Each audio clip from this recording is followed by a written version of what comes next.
the whole point of today's episode really is it's evolving. The market's always changing, competition's changing, what the end users want's changing, and that's always going to be the case, and that's okay. You have to be able to adapt and grow.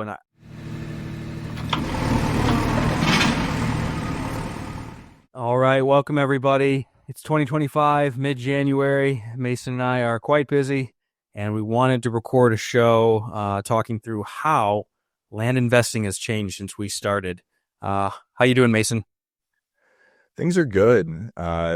Feels I it feels almost a little bit like what it was like whenever land investing first got, when I first got started in this business, which is really nice. But that doesn't mean that I'm going to go back to all the strategies that I was using 3.5, 4 years ago. So I think it'll be a good conversation and hopefully useful to everyone that's getting started, or maybe relatable for everyone that's been in the business for a little while. Yeah, absolutely. Now, can you expand on that a little bit? We've both been busy, haven't talked as much the last couple of weeks, and what do you mean by seeing the market being similar to when you started? Everything's selling right now is what we're starting to experience. Is a lot of land that we've had for a long time is going under contract to sell or has already sold. Like Dan said, we're recording this on January 16th of 2025. So a few weeks into the year, we've already gone under contract to sell close to $1 million worth of land. And shoot, the stuff that we're buying right now, we're seeing I'm almost experiencing, I think, what you experienced at the beginning of this, Dan, in Pueblo West, where in one of the markets we started doing business in, I told my sales manager 3 weeks ago, I said, we can't purchase it for more than $3,000, and we're going under contract to buy it for $12,000 today, because within the past 10 days, a lot on the same street went on the market and was off the market at $24,000 within a day. So a lot of interesting stuff happening in the markets that we're doing business in. So it feels like it's a little bit easier, but that doesn't, like I said, it doesn't mean we're going to start going crazy, changing the strategy, going back to the strategies we were using 3 or 4 years ago.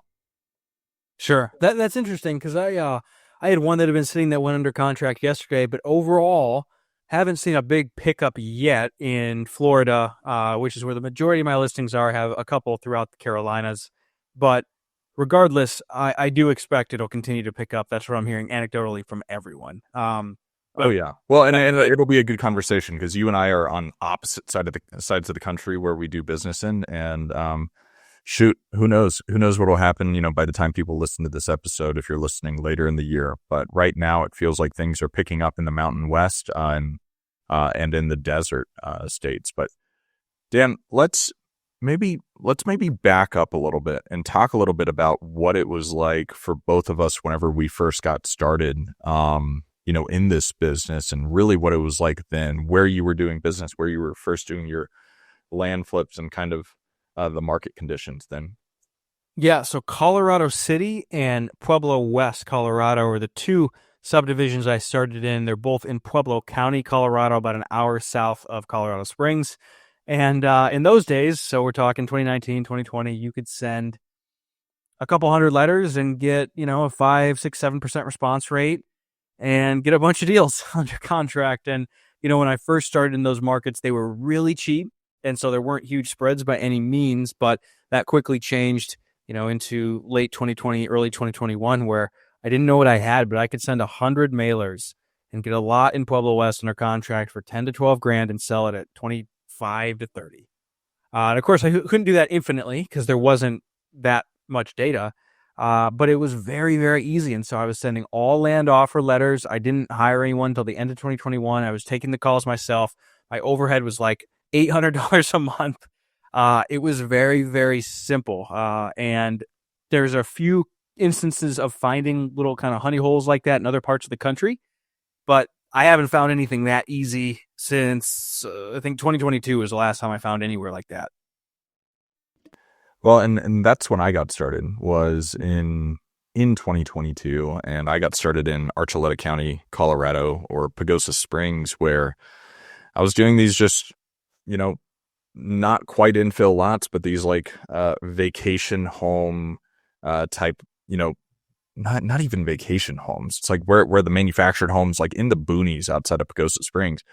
And man, I would do deals and then put them on the market. And if we didn't get a full price offer within a week, I would start stressing out. And, our turnaround time was typically about 45 to 60 days on those deals. And I think what's interesting is I just got one of those lots back that I sold right at the beginning of my business after 2 years of no payment, a deed in lieu of foreclosure situation. And we went on the market. We're on the market right now at, I think, 19,000, which is the cheapest lot in all of Pagosa Springs, Colorado. I think we've had one person go out and look and no interest really at all, which is very, very different. And I know that that market used to be extraordinarily competitive and now it's not. And what I'm hearing from my realtor is that he's scared, where people are not really doing a ton of business. And I think I think where some of the conversation is going to go is, it was so easy at the beginning, and a lot of these secondary home location, rural more recreational type land in these, smaller mountain towns that I did a lot of business in. And people have not had that same amount of desire. And I think it can make sense where the economy has been in a rough place for the average American, where this is not luxury land by any means. It's similar products that we target in a lot of the more, affordable residential areas, these infill lots, this $25,000 to $30,000 recreational land that used to fly off the market in 2020, 2021, 2022, whenever the government had printed a ton of cash. And now people don't have an extra 20, 30,000 laying around for this type of land. So we've really pivoted strategies. But, going back to what I said at the beginning of this, the markets that we are doing business in, it feels like are starting to transact in ways kind of how it felt in 2022 in these more recreational places. So, okay, that's interesting because you went to the dispo side, which I didn't even address. I was thinking about the front end, the marketing. And it's also interesting hearing your perspective and experience, because when I started, the first off-market or direct-to-seller mail I ever sent was in 2018 for just lots to build on in Pueblo West. And Pueblo West was still very, very slow then. It was just a slow and steady kind of normal market. You had to work to sell things. Spec houses might take 3, 4, 5 months to sell, normal inventory levels. And so that was my initial point of reference of it being very easy to buy and then moderately hard to sell. Slow to sell, you had to work at it, neighbor letters, Facebook, Craigslist, everything, a lot of seller finance deals. And so I was a little bit left behind or slow in the times when the market went crazy, when you could sell everything overnight in 2021, 2020, into beginning of 2022. I had it in my head that wasn't normal and it wouldn't go on. And I held myself back, I think, because of that. So that's just kind of interesting. But all that to say, I have found for years, across the board in the hot markets, things do sell very quickly, except in the last 3 months. These last 3 months have been pretty unique, where I've never had quite this much land sitting before. So it sounds like you've seen a huge turnaround, though. So hopefully it'll be across the board. Yeah, and who's to say, some of the land that we have gone under contract to sell is land that I've been talking about or complaining about on this podcast for, since the inception of the Big Picture Blueprint. So it's really hard to say because it's such a small sample size. But what we are feeling, at least in these markets in Colorado, Arizona, and now Nevada, where we're doing most of our business, the demand it feels like it increased overnight. Like I don't know what happened.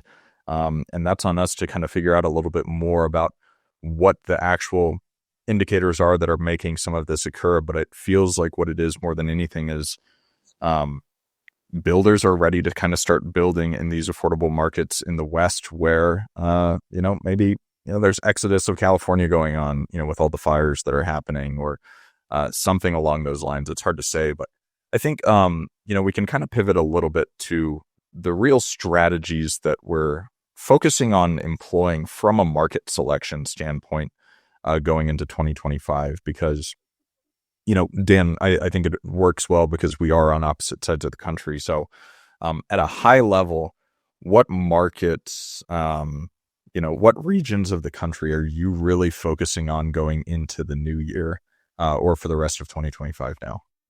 Yeah. So, staying on the point of what's changed, well, Pueblo West, Pueblo County land is pretty darn slow. So doing some new construction there and a bunch of rentals there, but not doing land flips there.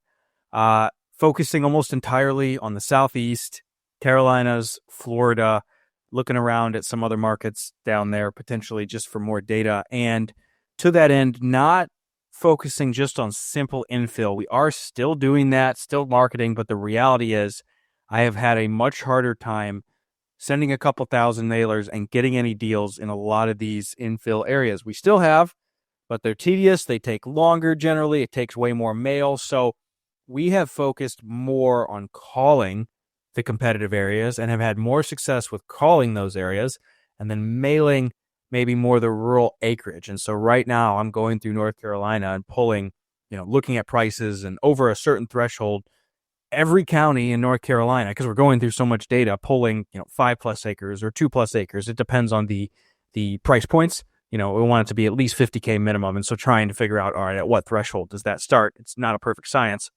So that's probably the biggest change for me, is less infill, more acreage where there isn't much available in the parts of the country that are growing like crazy, because the Carolinas and Florida are still growing like crazy. Well, and I think the nice thing about that is they have been growing like crazy, and they're going to continue to grow like crazy. It's not like the Southeast is just this new place where people wanted to start moving to in 2025. It's been going on for decades now, and it's just going to continue to go on for longer and longer. I think that especially as more people are retiring and they're looking for still relatively affordable places to live. I mean, it's outrageous comparing where Dan and I are, the prices in Colorado and California compared to the Southeast, where our homes here would be the same price as mansions in parts of Florida or the Carolinas or Texas, Oklahoma, kind of throughout the South.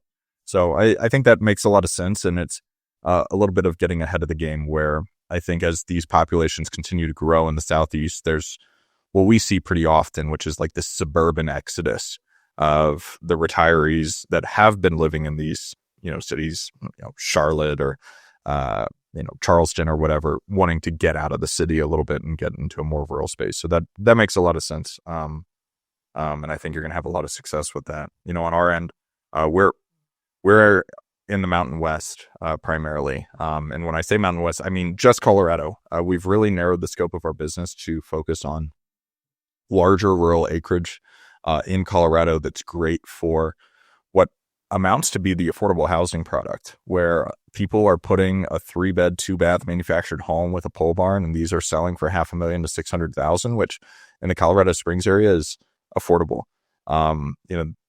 Being able to get a 35 or 40 acre lot and have all this space and have a nice new home, you're paying the same amount for, probably a 1980s, 1,600, 1,800 square foot home if you're living in the center of Colorado Springs. And these, are only 30-minute drive, which with traffic within the city, it's actually a similar commute for a lot of the people out there. So we're kind of doing this along the whole Front Range, but there's a few markets in the West that we're really interested in, that we're doing more business in, which is Pahrump, Nevada, which is a market that I know, Dan, you've looked at a decent amount. I think there's a very similar thing going on in Pahrump that also happened in Pueblo West, where it was the same developer, I believe, right?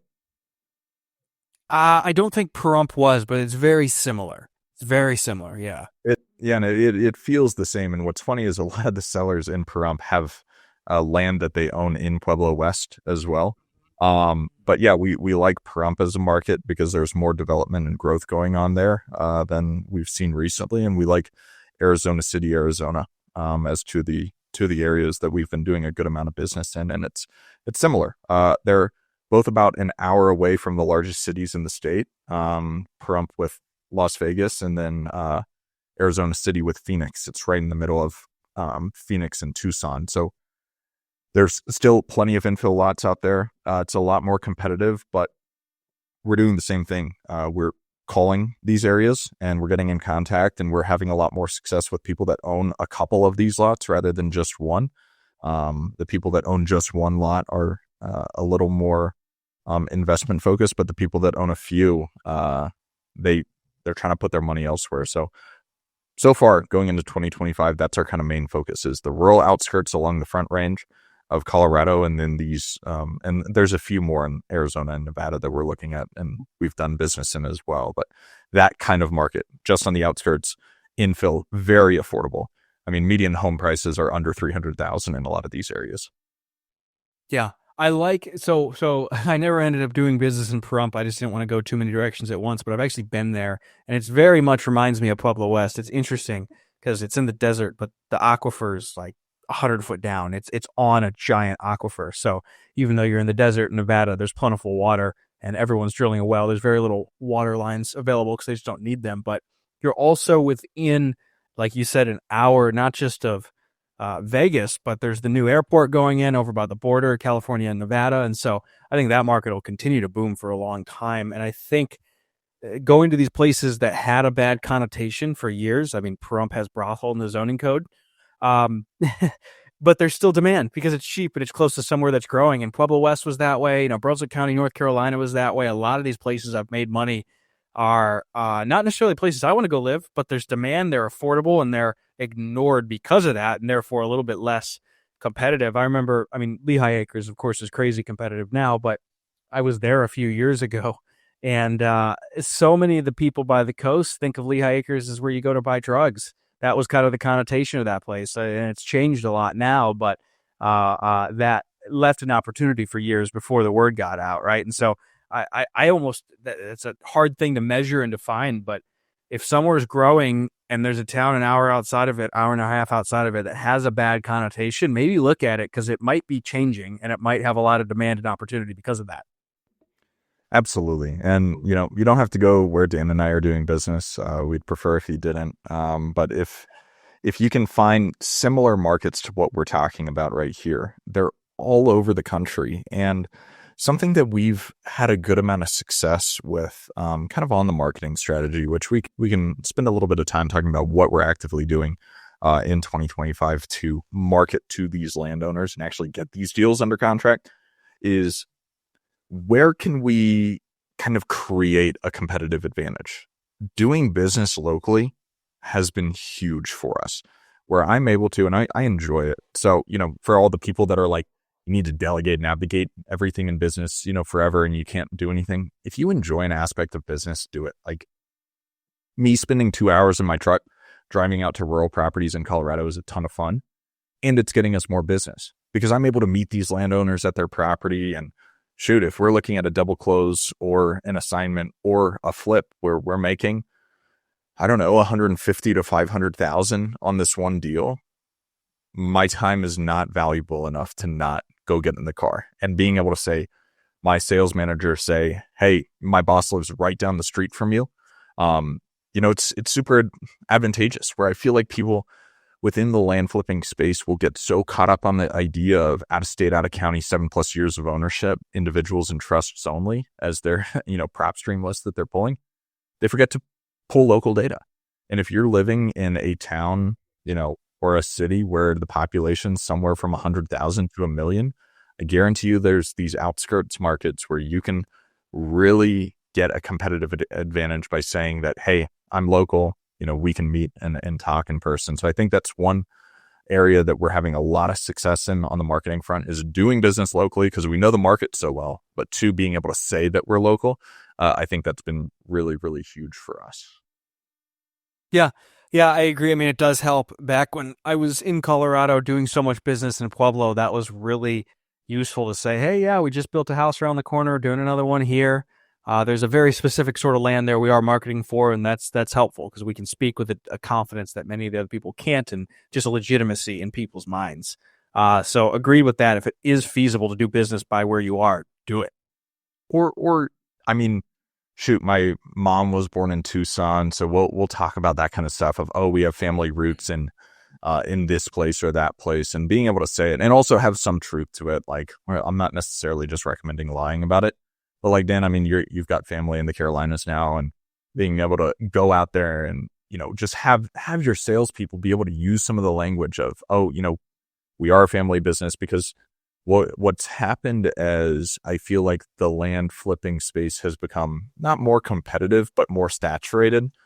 is they're tired of talking to people on the phone that, it's the Texan that's going after the land in Lehigh Acres, that they're the fifth call that they fielded this day. So you need to figure out some form of a competitive advantage where we're not sending as much mail as we used to. We probably should be sending a little bit more mail, but our mailing lists are very, very targeted. But I think that we're getting more business. I mean, we're getting probably 5 to 10 leads per day that are like actual qualified leads. And this is on, 300 to 400 cold calls per day. So it feels like what's working is working. And we're seeing better success with this in-house cold calling. Yeah, I have another cold caller starting on Monday. And so I just reduced my mailer budget monthly by his payroll. So still sending a significant amount of mail, but it's been less productive overall. Still some of our best deals have come from mail. And it is nice to get those inbound people. You send enough, you get enough leads, and you just get here and there people who say, I want 20 grand and it's worth 50. I mean, the one we had go under contract yesterday, we bought it at 15 plus some back taxes and fees. I think all in we're at like 19.7 and it's selling it at 50. And that was a mailer deal. And so I wouldn't stop sending mail if you have the budget for it and if you already are, like you said, but we're targeting more specific areas and less mail to those just endless infill quarter acre areas, subdivisions, and more, the acreage or areas we're building, or more targeted mail, just like you're saying, Mason. Yeah, absolutely. And for us, the type of mail that we're sending has kind of changed over the years, where when we first got started, it was, it was silly. It really was silly. We would send these blind offers that we did a pretty great job at pricing because we were so specific with our pricing methodology. And people signed them and sent them back all the time. Yeah. We haven't been doing blind offers as much, but honestly, I think going into the new year, we're probably going to start doing some more blind offers in these not as competitive areas that once we've done a few deals. Because if you know the pricing street by street, it's really, really effective. And to be able to like get an offer in the mail, because you never know. You never know what happens whenever, all of their tires blow out on their car or something like that. And they're like, shoot, I do need $8,000, to pay for this and pay for that. And, being able to have that offer in front of them is really, really beneficial. But in these less competitive areas that are still getting a good amount of mail sent to them, we've really found a lot of success in the blank offer. I feel like it's opened up a lot of negotiation for us. And similar to what I mentioned with the competitive advantage that we have doing local business, we're sending local mailers where they see that it's, oh shoot, this guy lives in Colorado Springs. He's doing business and, in and around Colorado Springs. And he sent this blank offer letter where, if you're interested in learning a little bit more about how we do it, Dan and I do have a community, it's free to join on School, where you can check out a lot of the stuff that we've got going on in there. But this blank offer letter, 3 pages, 1-page intro into who we are, what we do. And then the next 2 pages is an actual purchase and sale agreement where the price is left as just a blank. It really creates an opportunity for a good faith negotiation, which we've had a lot of success with. Yeah, on my end, in a different way, I'm kind of doing the same thing in that you're directly going to those end buyers, developing the relationship and working on a signing. And in Pueblo West, we are doing another marketing campaign because a lot of people are looking for a very specific type of lot there. And I have a bunch of contacts. But big picture, because I still pull the data and focus on that for Front Range Land.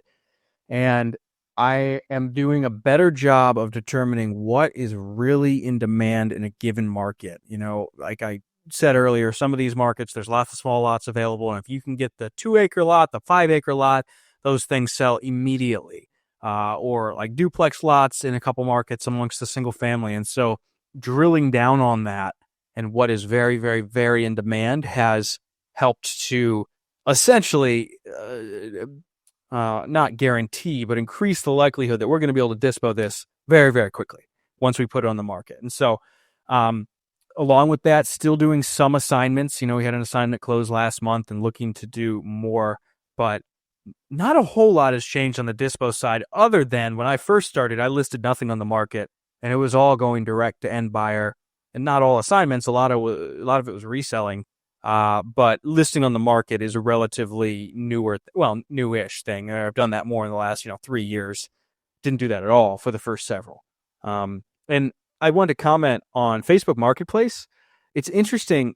Again, 2020, 19, 2021, 2022, I sold a lot of lots to Craigslist and Facebook Marketplace buyers. Has been far less productive the last year and a half. So I don't know what's changed, but having kind of like a canned response you can copy and paste with the listing and key information is the best solution I have. Yeah, I think that was a great summary. And I think, kind of moving on to what we're seeing as some of the greatest opportunities in 2025 on the dispo side of things.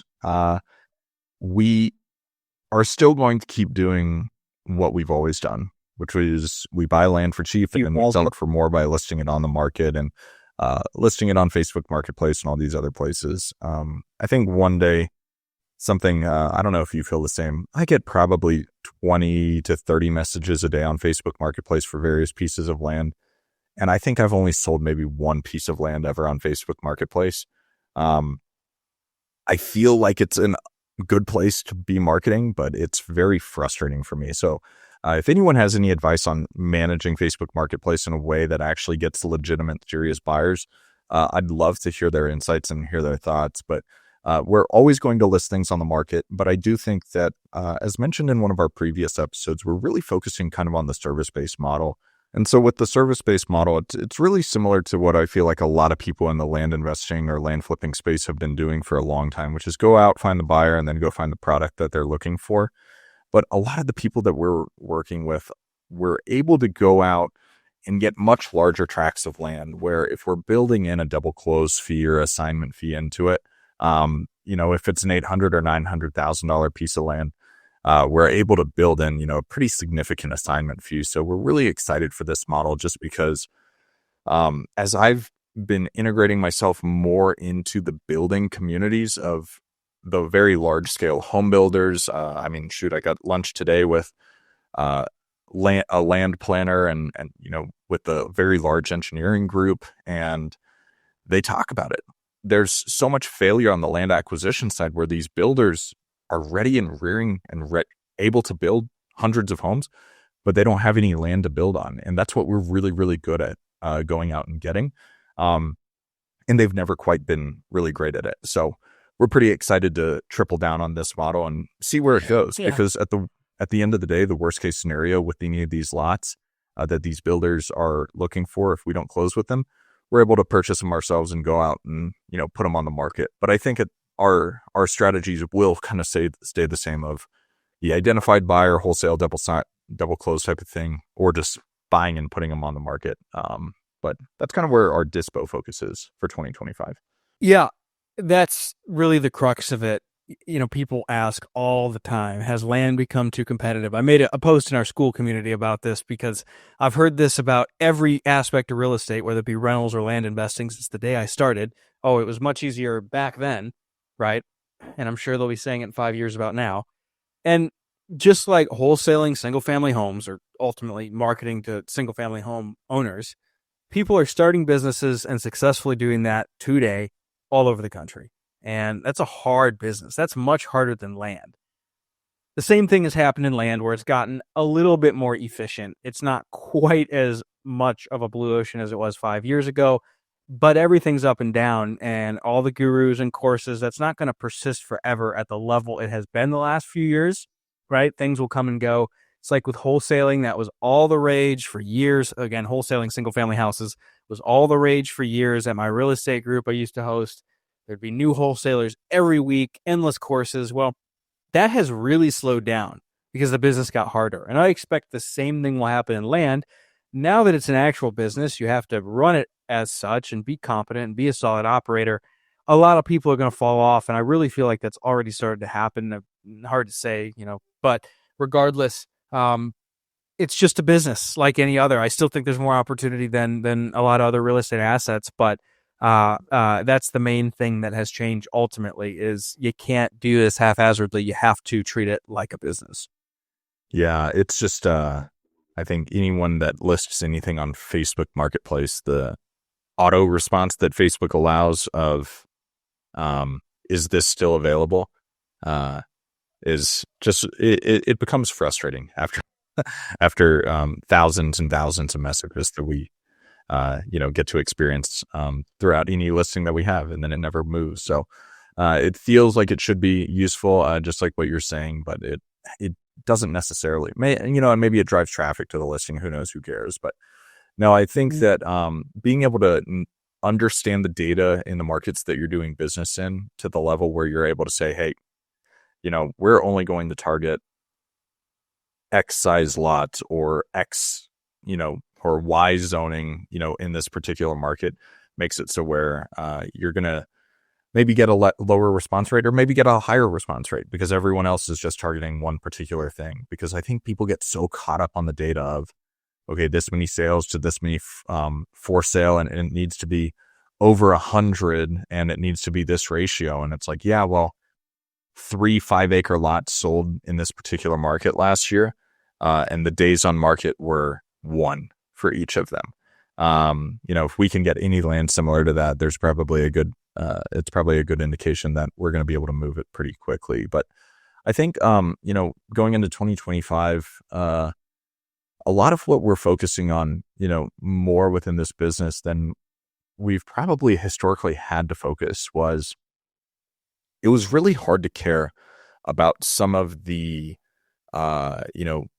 indicators on your P&L statement at the beginning, in 2020 through 2022, where it didn't matter how much money you were spending on mail or on anything, really, because the profitability was so insanely high for everything that you were doing, where if you were doubling to tripling your money every single land deal, and you were getting a land deal with very limited expenses. I think you said your expenses were like $800. Expenses are a lot more than that now. In general, like, especially as there's more overhead, but also just the cost of everything has gone up. I think that we're really trying to be a little bit more lean as an organization, in, our marketing expense and, making sure that our marketing dollars are getting the highest and best return that they possibly can, as versus, just send out 20,000 mailers to wherever. It doesn't matter because we'll get 10 deals that'll make us 200 grand. So I think that that's kind of one of our big focus areas, is treating it much more like a regular business than some just ridiculous thing that just makes so much money. Yeah, strongly agreed with that. We need to wrap up here in a second because I got to run. But to all of that, the whole point of today's episode really is it's evolving. The market's always changing. Competition's changing. What the end users want's changing. And that's always going to be the case, and that's okay. You have to be able to adapt and grow. And I think one more kind of big picture point I want to make, I just listened to a Hormozy podcast as I was making lunch or breakfast this morning, and he was talking about the importance of taking cash out of your business, making money along the way, and not just waiting for some end goal and kind of putting everything back into the business perpetually. And I think that's important because it gives you, if you do this right, if you're mindful of how you invest your money and where you place it, it can give you space and time to pivot and change when things turn, right? I've been buying rentals for years. Mason invests as well. And I think that's really important. Maybe not, if you're brand new and you're broke within 6 months of the first year, but listening to some of our prior podcasts and starting to apply some of those investing strategies once you're making money consistently over years is really important, because if something crazy happens where AI totally makes the current iteration of our business obsolete, both of us have the space to pause and rethink, okay, how are we going to pivot? What are we going to do going forward? Are we just going to do new construction or subdivides or, insert some other value add strategy? And that's not feasible if you're not mindful of what you're doing with your money while you're making money. So I don't know if that came out quite as succinctly as I meant it to, but I think it's important that you kind of slowly and steadily take cards off the table and put them in safer buckets. Absolutely. Well, and I think that right there is in contradiction to the name or the, nomenclature that people use within this is we don't view ourselves as land investing, businesses or land investors.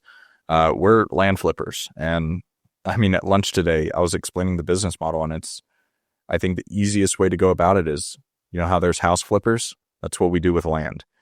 And a lot of the questions that were asked were like, oh, there must be a lot of distressed landowners. And it's like, no, they're just tired and they really don't want to deal with realtors. And so it's a very different approach than I feel like with so many people from the single family household wholesaling trying to get into land and land wholesaling. These people don't need to sell tomorrow. You promising them a 1 week close or 2 week close, above market price just makes it easier for the rest of us to actually do business in this space. So I think, while I say that, we're just flippers buying it for cheap and selling it for more, I think we're starting to do a lot more value add of doing more minor subdivisions and doing some immediate improvements that are available. And that's part of the meeting that I had today, actually, with these land planners is there's certain things that you can do that will figure out, okay, what's the highest and best use of this? How can you lay out, the lot where, and this engineering group, they do landscape design too, where they can do renderings of like, hey, this is where we would put the house and this is what it would look like. And a lot of little things like that I think will add value to it beyond just the subdivision, because whenever you're looking at a flipping model, the goal is to make the most money in the quickest time possible. That way you can reduce any carrying costs or reduce or eliminate your cash conversion cycle, depending on, what your business model is. And I feel like that, with certain deals where we're exploring the concept of, okay, should we subdivide this land and, maybe it'll take 5 to 6 months to sell and we'll double our money? Or can we leave it as is, make a smaller degree of, or, a smaller percentage of returns and sell it in 30 days? And I think that that's something that you always have to look at is what's the most important value add that you can create the quickest turnaround time possible. And I think that's honestly just come from lessons learned over the past handful of years now of I really hate having land just sit on the market forever. I'd rather get my cash back and put it into a good deal than just let it sit for years and years. And Dan is not suggesting by any means of, distract yourself by trying to put money in A, B, C, or D. It's spend 95% of your time focused on what's actively generating your money. And whenever you are generating money from that thing that works, there's going to be some iteration opportunities, throughout the years and everything, but they're just slight changes. They're not these huge pivots or anything, but make sure to save money and then put that into stuff that's always going to be there. There's certain investments out there that's never going to change. Unless there's a total collapse of the government or something like that. And with that, it gives you a different approach to business in general, which makes you a more responsible business owner, a better steward of your own money, and a better steward of other people's money once you start taking investors in. So we really hope that today's episode was potentially tactically useful of, hey, here's the type of market and here's the actual markets and here's the type of markets that we're doing business in. Here's how our approach has slightly changed, with a lot of what we're doing being the exact same, except some iterations on specific marketing strategy based on the competitiveness of those markets. And here's kind of our dispo strategies and how we've adapted and grown as business owners. We've wanted to document our journey over the past few years, and both of us are really excited for the new year with the hopes of it being our best years in business yet. So we hope you guys enjoyed. And this is Mason McDonald and Dan Haberkos with the Big Picture Blueprint signing off.